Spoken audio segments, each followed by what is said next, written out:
All right. So, welcome everybody. My name is Deborah Rogers Curtis. If you were here for the kickoff, you know me as the Green Schools Coordinator.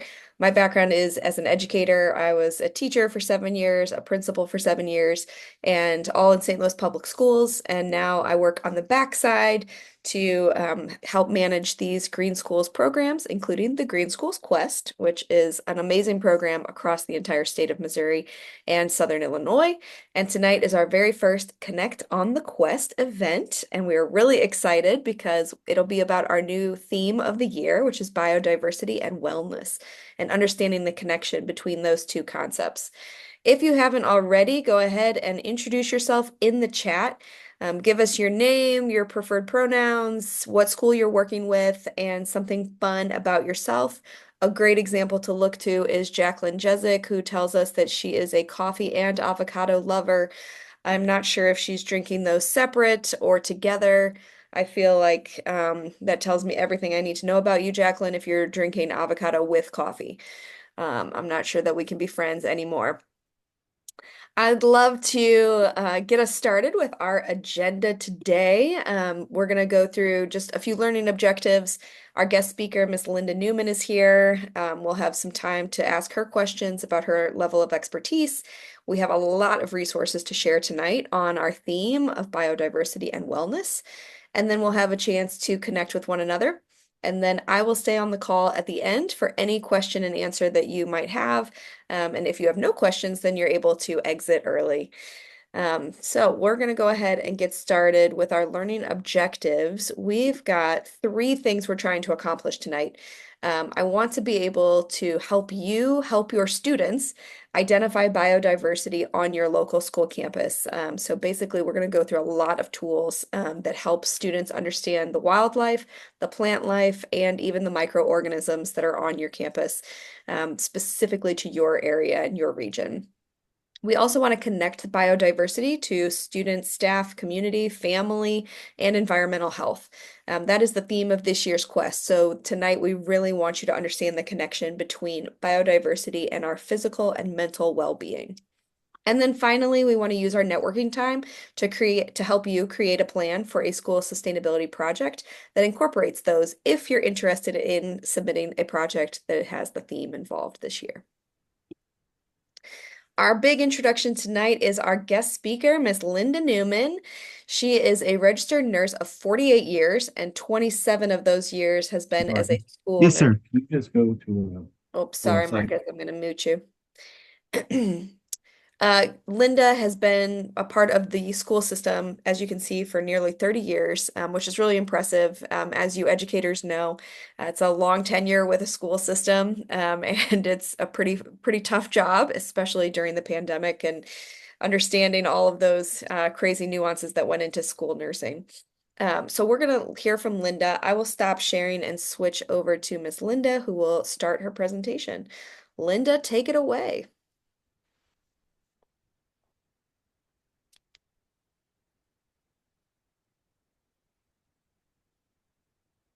All right, we can see your screen, but you're on mute. Helps to unmute. There you go. We're good.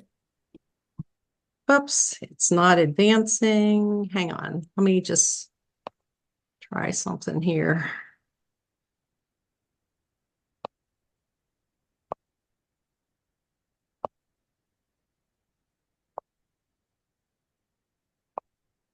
And just Oh, yeah. more to come Here we go. on that front. So Okay. So, I'm going to talk a little bit about our outdoor classroom at Hickson Middle School, which is located right at 44 and Elm. Back in our learning outcomes, obviously, is to connect with biodiversity to students, staff, and community and environmental health. And just a quick little history. Can you see the whole slide? I see a lot of people on my side. Yes, So, we can see it. okay, perfect. I'm just going to move that up there or down here. There we go. Okay, so just a quick history. Back in 2004, I had already been a school nurse for over a decade, well over a decade. And so we found out from our elementary schools that we were going to get an influx of the next year's class with an unusual number of kids that had ADHD. And so I had just attended a session and learned, more about ADD and ADHD. And then I went out to the special school district to another session. And I thought, how can I best help teachers? So I found this book, kind of went through it, read it, showed it to a couple of the teachers. They said, this is amazing. I said, great, let's write a grant. So we wrote a grant, got one for every person in the building, no matter what they taught, or we even got them for the custodians. I mean, we had an all staff, faculty, support staff book study on teaching teens with ADHD. So it was really interesting. So then the teachers did a little deeper dive and they found some studies that supported outdoor education. And there was some mention of that in the book. But, after reading these studies, they all said, we need an outdoor classroom. And our principal agreed. And they're all looking at me. And I said, I know I started this mess, but they're going, well, you need to help us find. I said, fine. So I talked to Kirkwood School because I knew they had an outdoor classroom and a couple of other districts. And we went to visit their outdoor classrooms. Then we came back and then we created a little needs assessment with the teachers. And after we looked at that, one thing was consensus, and that was they wanted a pond. I said, we have no spring. How can we have a pond? And they said, one of those recirculating ones. I said, I know nothing about that. So I happened to get a flyer from Merrimack and they had their Saturday classes, coming up. And so one of the science teachers and I took the 6-hour pond gardening class. And I thought, okay, well, at least we can start with that. But that's not what I envisioned as an outdoor classroom. And then we wrote another grant. We got connected with a pond garden store, which doesn't exist anymore, but it's okay. Eric uses another one. And one Saturday we built the pond. It consisted basically of a pond expert from that pond store who came out and really guided us that day because we bought all of the supplies we needed from him. 4 dads, 1 teacher, 1 school nurse, that'd be me, my hubby, and our superintendent came up because he was a little nervous about us putting in a pond, but he approved it. So we handed him a shovel and he helped us too, which was great. So we started at 8 in the morning. By 5 in the evening, our pond was dug, the liner was in, the rocks were in place, the pump was working, and it looked pretty much like, ooh, why is this not advancing? Hmm.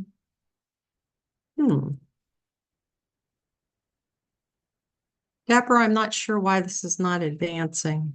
If you hold your cursor over the bottom left, is there a little advance arrow that comes up? It might be very light. I didn't see it. This is weird. Hmm. You might have to escape out of the full screen and you might have to manually advance if it's not Oh, if it's not working in slideshow mode. stop share. We'll try this again. I love technology when it works.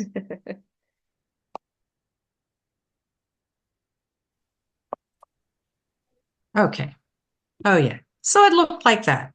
Now, this wasn't exactly our pond. This is a Creative Commons picture of a mud puddle, but that's basically what it looked like. But we were so excited, and there weren't any plants around it, and we were still so excited. So, never despair. This is what it did evolve into.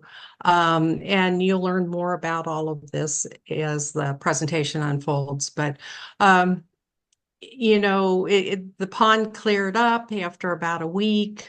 We started to add plants, water plants, aerating plants, plants that would give, cover so we could keep the algae down. And then one of our teachers actually donated some koi because she was moving and she didn't know what to do with her koi. So they came to our pond.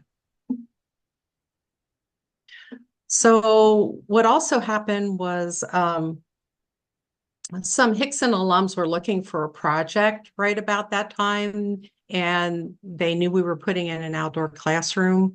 And so I talked to the boys, and they're all looking to do Eagle Scout projects. And I thought, okay, well, we can figure out something.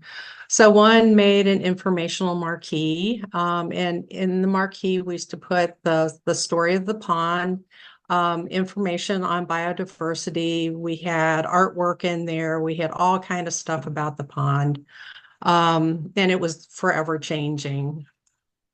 And then one of the boys another year needed a project, so he actually gathered a group and they built an outdoor classroom of benches.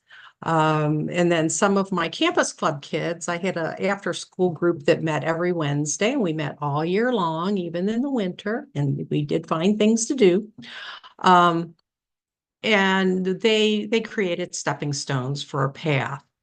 And then another Boy Scout working on his Eagle made several birdhouses. And then Campus Club actually built the raised beds for the vegetables and herb gardens. So I don't know if you can see this stepping stone up here. It looks like it has a piece of slate in it, and it does. And one of the kiddos actually carved like a almost like a petroglyph horse into the slate and then embedded it into the concrete stepping stone. But we had several of those. And then, obviously our pond lilies would bloom once a year, and our little fishies got bigger and bigger. And, to keep our pond healthy, we had pond lettuce too, to help absorb some of that nitrogen. And then I wanted to tell you a little bit about the plants before we talk about creating the habitat. Um, our after school campus club, we met and we needed to know what type of plants should go around the pond. So we decided that they should be, for the most part, native to Missouri, because we knew the pond plants weren't, because most of those are actually found places like Costa Rica. And by the end of, the summer, most of those end up coming out and going into the compost bin. Um, but so we really researched the natives, and then we talked to our local women's garden club, and they actually donated some. We also let the Missouri Botanical Garden know what we were doing, and they donated some.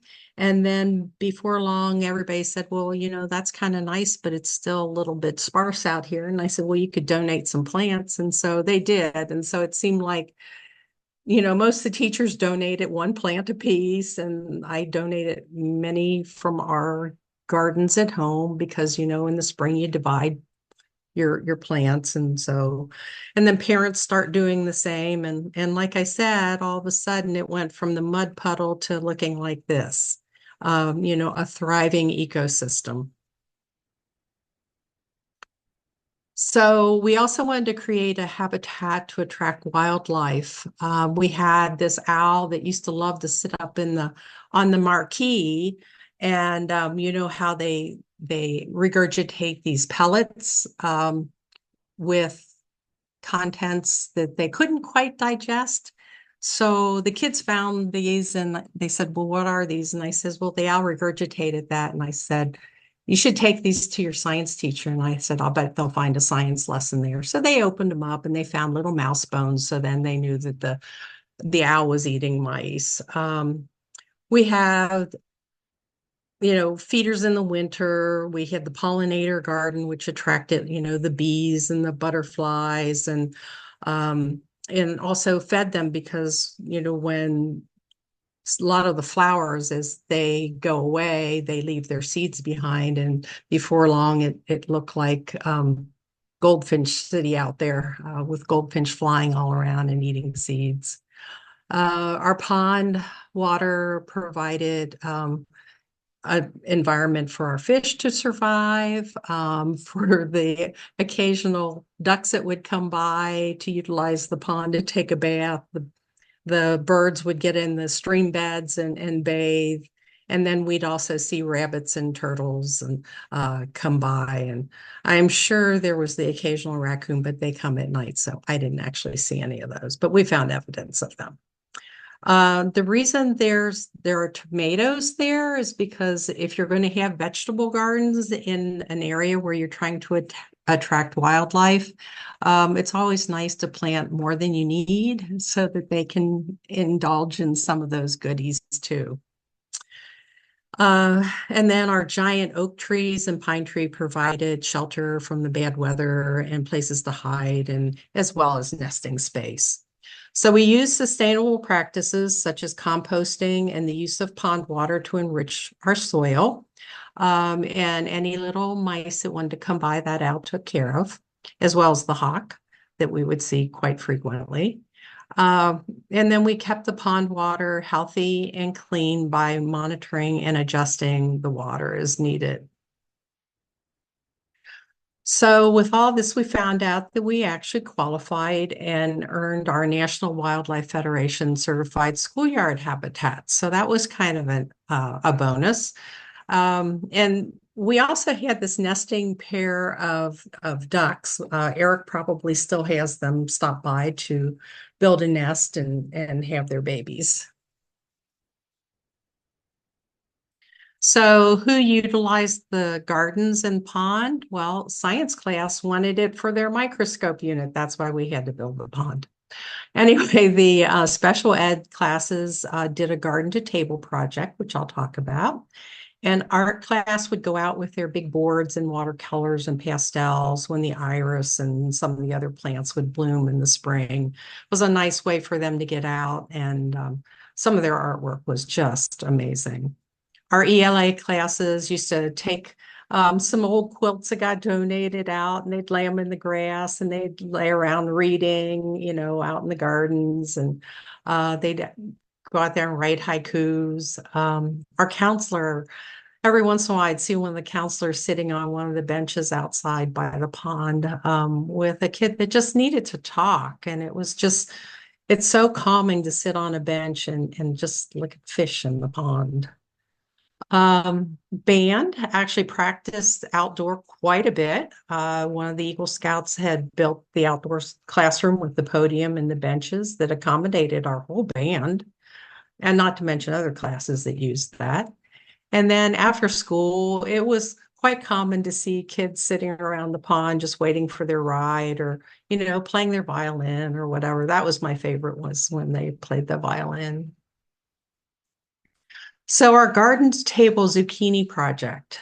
The challenge was I'm sitting in the clinic, and one day one of our paras from one of our special ed rooms came down and said, "I am so frustrated." And I said, "Well, why are you so frustrated?"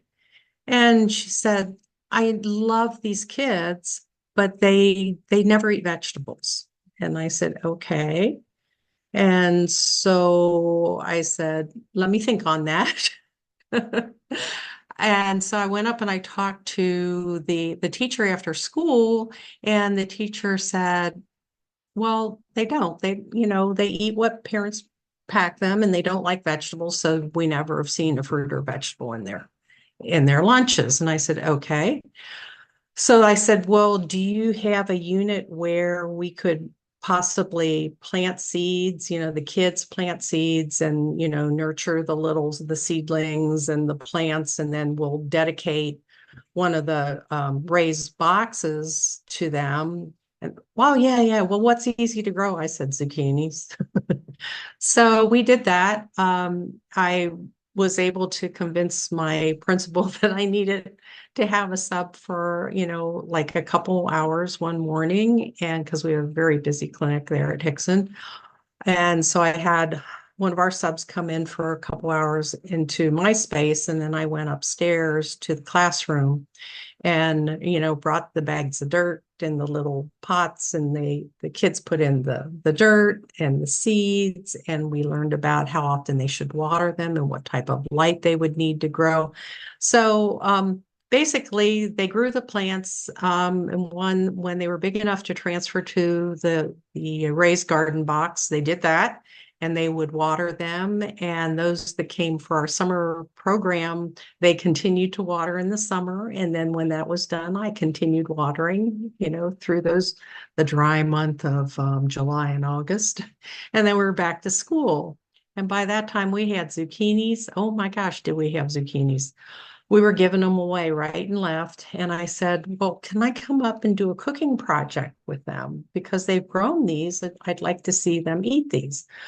So I went down to our family consumer science room and I said, may I borrow your griddles? They said, okay, you're going to make sure they're clean, right? I said, yes, I'll clean them before I bring them back.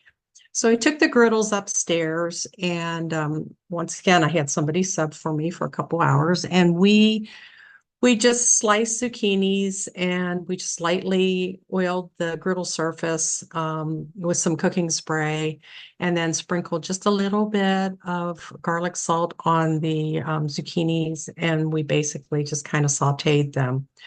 And the kids were looking at these and they were all excited about the fact that those were their zucchinis and we were cooking them, but nobody wanted to try them until one of the kids got brave and I said, just somebody take a tiny bite. And I'm sitting there eating them, of course. And so one of the kiddos with Down syndrome came over and says, I'll try it. I said, oh, great. So he tried it. He loved it. Well, then everybody decided they were going to. The neat thing was the next morning I got a call and I didn't think it was so neat at first because it sounded like an angry person on the other end of the line. And it turns out it was one of the grandparents of one of the kids who said, my grandson came over after school last night, like he always does, and he insisted that I had to go to the store and buy zucchinis. She goes, I did. I brought him home and I said, now what am I supposed to do with it? And so he actually told her what to do. And they had zucchinis with their dinner. And she was just over the moon happy. So one thing led to another, and we start growing other vegetables. And before you know it, this was just a part of what they did at lunch was eat vegetables and bring them in their lunches. So, as everyone knows, pond water contains nitrogen and oxygen and phosphorus and carbon, which are building blocks of life. Also contains ammonia because the little fishies do go pee. And so you have to watch that. But this is why our gardens always look so healthy. We would use, compost to enrich our soil because if you're from St. Louis or you've ever done any gardening, you know that our soil's not the best and there's a lot of clay, which retains water, but it's not the best for planting in. So we really enhanced our soil in our gardens with, the compost and some of the pond water. We would use like diluted pond water. And here are a couple of our kids. And yes, I had permission, to have their pictures in here. They're all grown up now. And with some sweet potatoes. And we grew green beans, broccoli, tomatoes, sweet potatoes, zucchini. I mean, we grew so many different things. And in late fall and early winter, we cooked a lot. We made margarita pizzas. We made our own pizza dough one day, and then we in the family and consumer science room, and then we took tomatoes and the fresh basil because that fresh basil that lasts, most of the way through the winter. So, and we had that, and they just thought that was wonderful. We made. I know this is a picture of a pumpkin pie, but we made sweet potato pies. As a matter of fact, we made like 20 sweet potato pies. The one year. And then since I knew everybody's allergies, we were good. And we did a little taste testing in the cafeteria so people could come by. And if they wanted a slice of, the sweet potato pie, they could do that. And for a lot of kids, they had never eaten sweet potato pie. They had pumpkin pie, but they decided that this was really good. So did I mention our green tomato salsa party? At the end of tomato season, you seem to have a lot of green tomatoes left that aren't getting ripe. So we picked all of those, and one of the kids found a recipe for green tomato salsa, and we had a green tomato salsa party. Well, if you've ever seen the big giant mixing bowls in your school's cafeteria, we filled one of those with our green tomato salsa. And I thought, what are we going to do with all of this? Well, all of a sudden, basketball let out and they joined us in the cafeteria, and that all the bags of chips I brought and the green tomato salsa disappeared in like 15 minutes. So it was pretty good. So we also started an herb garden thanks to the Webster Groves Herb Society. And from those herbs, we made, cheddar chive biscuits and lavender scones and mint brownies. And we infused rosemary oil, which they used in FACS class. And we made Thanksgiving herb bundles, which was really nice because, the kids in Campus Club could take herb bundles home. We made herb bundles for the teachers to use at Thanksgiving. We made herb bundles for the families that we adopt at Thanksgiving, and we were able to send sweet potatoes and herbs home along with their turkeys that were purchased. But one of their favorites was the lavender scones, which is kind of a funny story because it's like, I'm not eating that flour. Well, once again, all it took was one person to try them, and we just couldn't get them out of the oven fast enough. I'm just like, these are hot. You need to let them cool.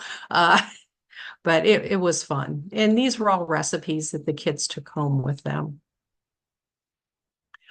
So again, one of the science teachers, and yes, they're my best friends, but they used to always come down and bug me, came down and said, well, we want to do a pumpkin drop. I said, why do you want to do a pumpkin drop? It's a lesson in physics and math and this, that, and the other thing. And I said, fine, we need to grow pumpkins. So I said, you're not going to have them till next year. He said, well, that's when we have it planned. So you guys are going to grow pumpkins, right? And I said, all right, we're going to grow pumpkins. So we built another raised box. This one not very high, but it was so that the maintenance guys wouldn't run it over with their lawnmowers. All kind of challenges in an outdoor classroom. And we grew pumpkins, and we grew lots of pumpkins. None of them were big. They were like the pie-sized pumpkins. This is a shame because they were dropping them from the second-story window. But it was, the pumpkin drop was a lesson in physics and math and just fun. And the reason they asked me to do that, for Campus Club to grow those pumpkins was that it was a matter of equity. And because some kids couldn't afford to buy pumpkins, they knew that, ahead of time, like we always know. And we try to make things as equitable as possible. And that's pretty much what pumpkins look like when they hit the ground. But it was a great time. They had so much fun doing it. And I know that you all are saying, why does she keep saying we did, we did, we did? Because I retired from Hickson Middle School at the end of 2017 and volunteered through 2018. And then in 2018, our good science teacher, Eric Hayes, took over the gardens right about the time that a bond issue passed. And then in the next couple years, the gardens and the pond that we created on the side of the building near the highway was completely destroyed during the renovation project. But never fear, there was this great courtyard created in the back of school. It had plenty of sunshine and everything. And a lot of the stuff that they took apart from the other side of the building came to the courtyard, and Eric received a rather large grant and created an elective class called sustainability. I've been there. It's amazing. The gardens live on. There's a new pond there. The kids are super engaged. And I did borrow this picture from the Webster Kirkwood Times, and photo credit goes to Ursula Rowe, and that's Eric. So he was one of the original teachers who looked at me and says, we need a pond. So he has his pond, he has his gardens.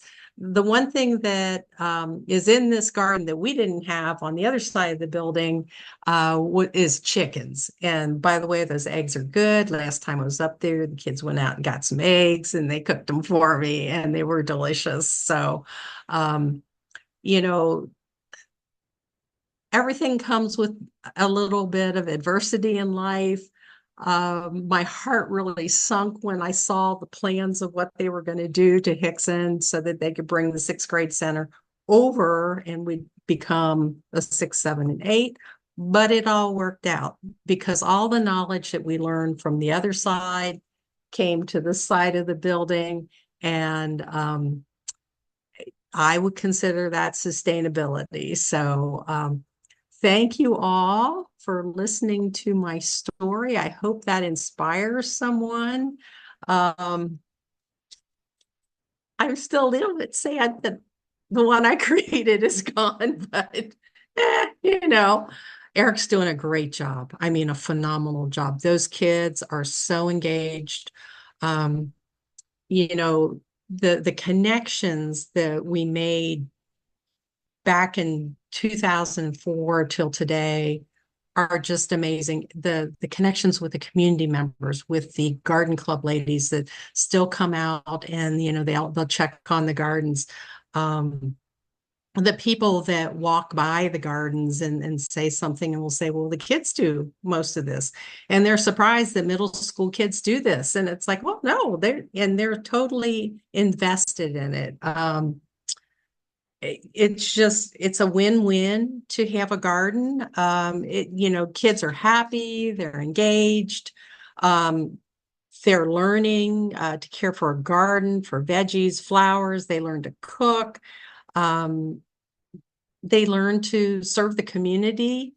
There were some incredible friendships that were made along the way. That some of our overachievers were in campus club and some of our kids, our special needs, were in campus club. And it was amazing how there was some real empathy and learning about each other and friendships that carried all the way through high school. So, I just so thank Missouri Environmental Education Association, Green Schools, for encouraging us along the way and for all that you do now, because this is a win-win for kids.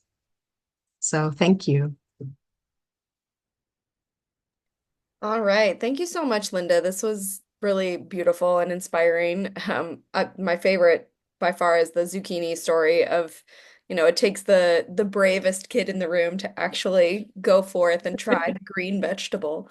I had quite a few questions coming through the chat. So if you have time for us, I think we've got about Sure. 5 minutes. And for those of you listening live, if you want to come off of mute and ask a question, feel free to interrupt at any time. Our first question was, how did it work out with the koi? We have attempted koi in our ponds before, and they were very challenging to care for. And did you have somebody who knew what they were doing?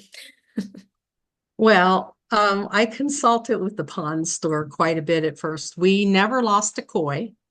And all the time, that we had the garden pond there. I don't believe Eric's ever lost any of his koi either. Um, I He ended up getting koi donated, and actually 7 of the koi are in my backyard pond right now. And they're still fine and dandy. It's just a matter of, checking the pH and make sure that, that you have proper pH. But I recommend talking to one of the pond stores because they're so great about teaching you which product to use at which time of year, because you have to keep the algae at bay. And you have to check the ammonia levels because too much ammonia is not healthy for anyone. We didn't have to worry when the pond was out on the highway side of the building because there was always a breeze there because of the highway. So we were always dealing with evaporation. So it seemed like at least twice a week I was running the hose out to the pond. We didn't have a leak. It was just natural evaporation. So with that being said, the pond was always getting some fresh water. which we didn't have to treat because it was just getting mixed in with the regular water. Um, but sometimes removing some of the water if you have too much, if the ammonia level's too high. And it's so important to have the aerating plants along with the plants that provide cover, like the water hyacinth or the water lettuce or the pond lilies. Awesome. Thank you. Next question was, you mentioned that your Eagle Scouts were alumni. Is that how you originally got connected to that Eagle Scout program for volunteering, or do you know of a way to connect with them if you do not already have a connection? Oh gosh. Yeah, I have a proud Eagle Mentor pin. Oh, okay. And the thing is, I knew these kids because they came through Hickson. And so, I've always been a real fan of scouting. I have three daughters, so they went through Girl Scouting, but they did their Gold Award projects over at the high school. And then I found out that the projects are actually very similar between Girl Scouts and Boy Scouts as to the requirements and everything. So I actually contacted one of the Scoutmasters in Webster Groves and learned more about that. And I said, well, we have projects they can do. So I said, send them over. So open mouth, insert foot, they came over and we figured out projects. We found, oh my gosh, it was like a project a year.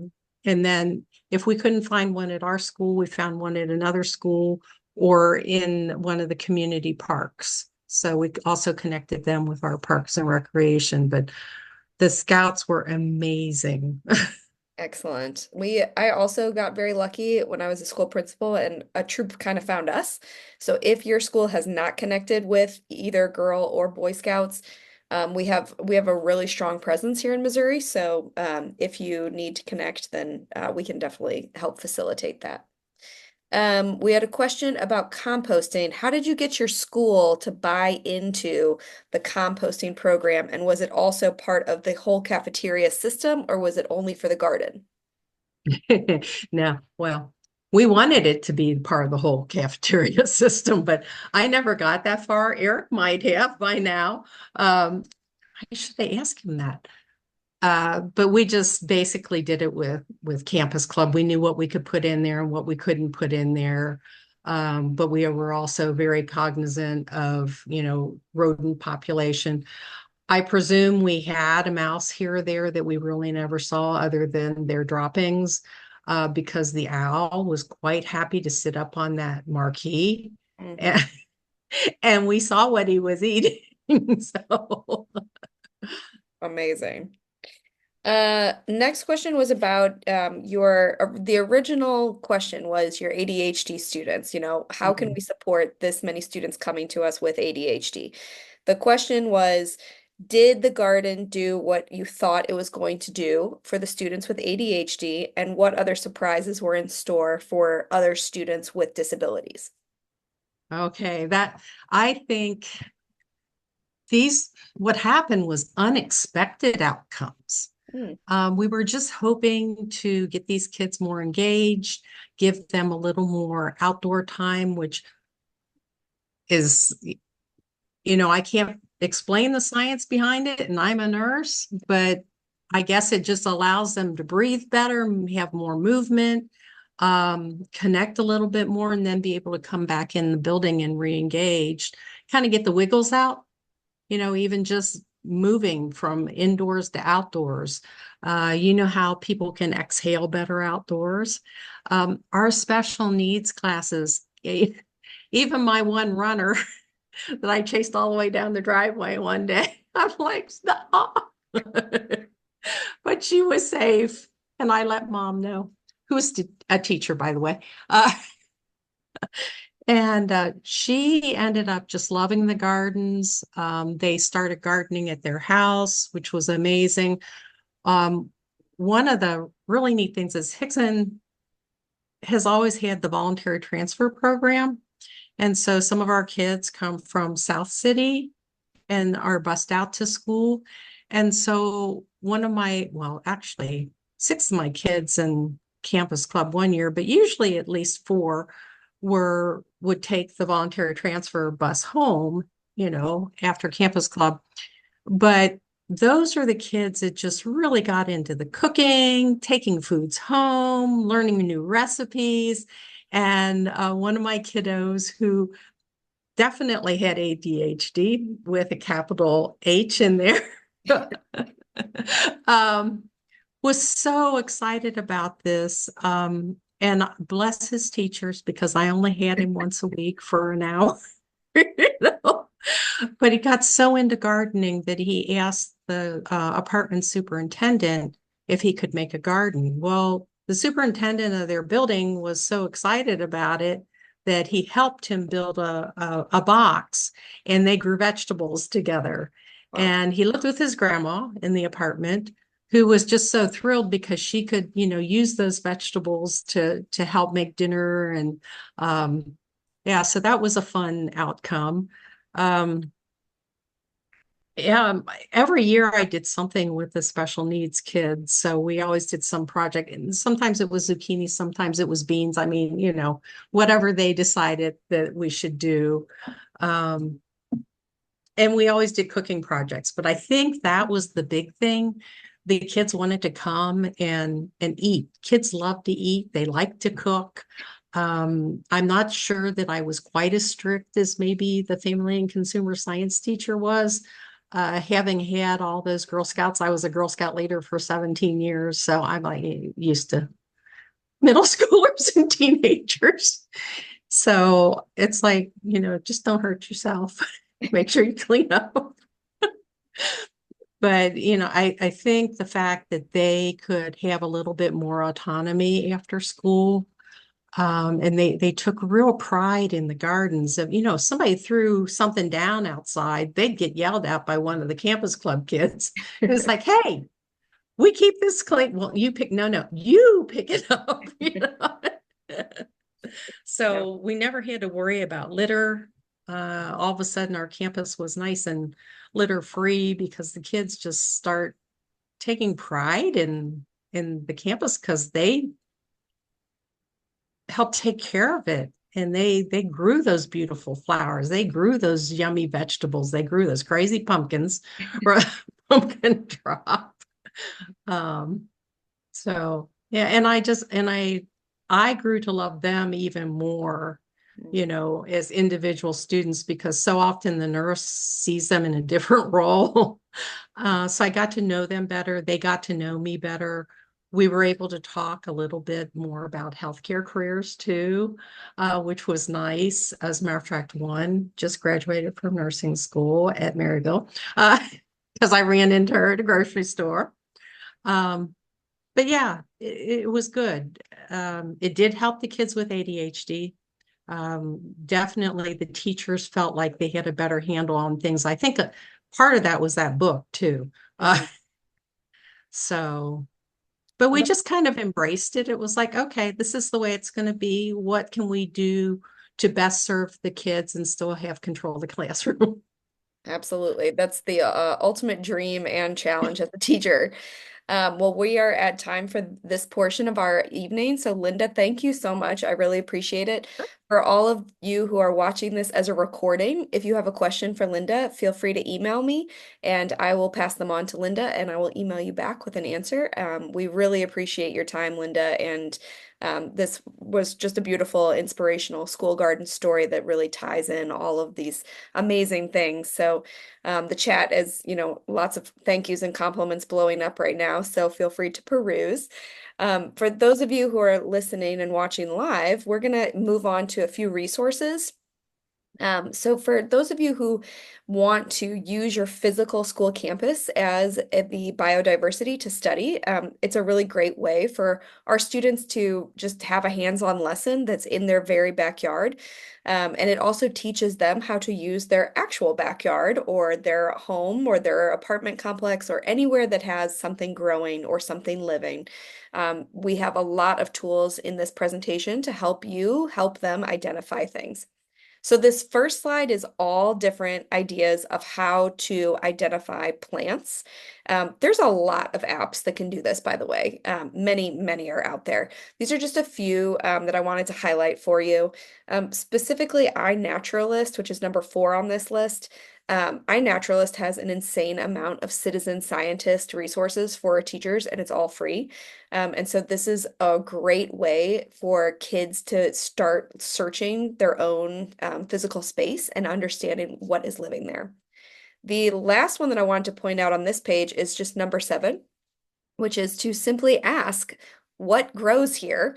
What did you plant here, school facilities managers, and why? Why did you plant that here? Often, kiddos can have a big impact on what stays on a school campus. So if you want to see something planted on your campus, the facilities folks are the first people to go and harass, essentially. The next slide has tools for identifying animals and wildlife in your area. This program helps support schools all across the state of Missouri and Southern Illinois, and there's an incredible amount of diverse wildlife in those 2 different states, but also in the different regions of each of our states. And so really helping kiddos identify animals without just telling them what to find is really helpful. And so these links are all different free resources for teachers. And it's really it's meant for kiddos of all ages, but specifically there's one for very young children that's listed last. And there's also an amazing article that was released, and there's actually much more research done on this about how bird watching is an incredible resource for students with mental health disorders. And so really helping them understand why birds are important, but also which birds to go find. And suddenly the kiddo who's really struggling really gets into these small activities, which are actually very quiet activities. And so you would think, a kiddo with ADHD might really struggle to sit quietly and watch, but it really turns out to be quite a hyper-focused activity for them. This next slide is my least favorite because I just do not want to touch a bug so badly. I do not want anything to do with bugs, but they're really important for our biodiversity and kids love them. So identifying buggos are just really, it's a fun activity, especially the younger you are, the more you love a bug. But especially butterfly data in the Midwest is really important because we are part of migration patterns. And so we are a really important and vital area where climate change has deeply impacted the monarch population. And we are trying very hard as a state to, and also Illinois as well, we are trying as a region essentially to support the monarch population. And many of you have Quest projects that are specifically designed to attract the monarchs and to even track some of them. Last year, one of our schools won an award for not only building a butterfly house and a butterfly garden and a pollinator garden, but also figuring out how to track their specific butterflies, which was very cool. A lot of data that went into that project. This next slide is all about the microorganism world and really understanding biodiversity as a whole. If you take a look at number 4, biodiversity audit and the biomimicry challenges, these are really important resources because especially for our older students who can get into a lot of data analysis and do a full-blown mapping and audit of your grounds. This is a great way to involve your students in a physical activity, but also that has a lot of mental dexterity to it. That final link is also from the Library of Medicine, and it really gets into the mental health questions of how microorganisms and microbes actually impact our mental health. And so being outside and why that matters, like why does it make us suddenly happy to be outside? And a lot of it has to do with what you're breathing in when you are outside. And then the final slide of resources here are all about the connection between wellness and biodiversity. Some of these are articles and very scientific papers that are more geared towards high school students or just you as a staff person, but they lead to a lot of kid-based resources. And so it's very important for us as the adults to understand this connection, but then we need to be able to translate it to our children, depending on what age you're teaching, and particularly what subject you're teaching. So if you are, the science teacher, pretty easy. But if you're the math teacher, you're the librarian, or you're the school nurse, you might need a little bit of support making sure that you're meeting all of your other school standards and your other academic standards, but you're also able to incorporate these concepts. The summation of these articles is that biodiversity in all of its forms is essential for life to continue, and that includes our human life, but it also is an addition to keeping us alive. It's a supplement and it keeps us happy, not just living. And so there's a lot of really interesting research done on the link between children and outside time, but also children and sustainability, things like clean air and things that are a building that functions. And that's all about, building sustainability. All right, we're gonna pause this screen share here and we're gonna go into our breakout room for about 6 minutes. And I'd like you to introduce yourself, your school project, and whether or not you are going to be touching on our theme this year of biodiversity and wellness. If you can apply something from tonight, great. And what other resources or support do you need from other schools? Now, there are many of you who I know you are on your phones, and so it might be very challenging for you to participate in a breakout room. I just I support you in whatever method that you can handle tonight. So I'm going to stop sharing for just a moment, and I'm going to get us into some breakout rooms. And Linda, feel free to join us in a breakout room if you so choose. And we're going to send you to your rooms.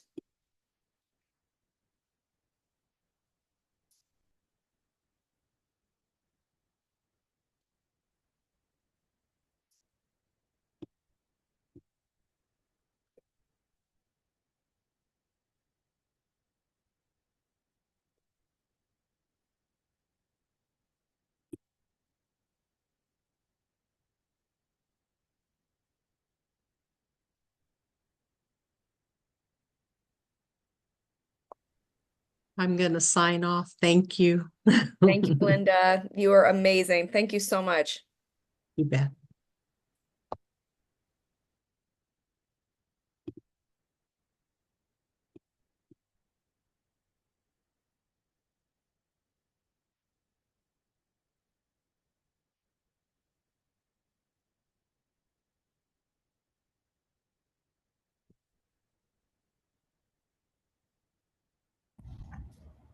All right, welcome back, everybody. I'll give everybody a minute to get back in. All right, as you're coming back in, just a few program notes, just to make a note of for mentors. Your next meeting is coming up on October 23rd. It's bright and early at 8 a.m. This is an in-person or virtual meeting. You can sign up for either one or do both if you really feel so inclined. If you come in person, it's here in St. Louis, which is where I'm based out of, hence the artwork. And there will be coffee and some little treats. And if you are virtual, we will see you online at that time. And our next Connect on the Quest event is themed around winter wellness because it's in December. So feel free to register for those events at mogreenbuildings.org/events. And our very last item on our agenda for today is just a Q&A in case you have questions. I will remain online for the next 5 to 10 minutes. And for those of you who are done and don't have questions, thank you so much for joining us. And I will hope you guys have a wonderful, wonderful evening. So thank you and have a great night. If you want to stay on, I'm here.